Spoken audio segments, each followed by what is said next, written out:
ഉസ്താദ് ബാവു ഹമീദിൻ്റെ പഴയകാല കായിക അഭ്യാസങ്ങളിൽ നിന്ന് ഓരോന്നും പൊടി തട്ടിക്കൊണ്ട് എടുത്തുകൊണ്ടിരിക്കുകയാണ്. നിങ്ങൾ കണ്ടുകൊണ്ടിരിക്കുന്ന ഈ കലാപരിപാടി കായിക അഭ്യാസത്തിൽ സ്റ്റിക്ക് ഫൈറ്റ് എന്ന് പറയപ്പെടുന്ന ഒരു ഐറ്റമാണ് ബാവു ഹമീദ് ഇപ്പോൾ പൊടി തട്ടിക്കൊണ്ടിരിക്കുന്നത്. ശ്രദ്ധിക്കുക.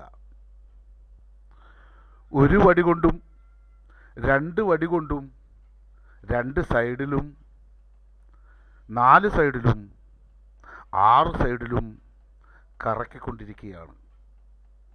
ഇത് കണ്ടതിന് ശേഷം നിങ്ങൾക്ക് ആർക്കെങ്കിലും ഇത് അഭ്യസിക്കണമെന്ന് ആഗ്രഹം തോന്നുകയാണെങ്കിൽ ഇപ്പോൾ ചെയ്യുന്ന ജോലി ഉപേക്ഷിച്ച് എന്നെ നേരിൽ കാണുക.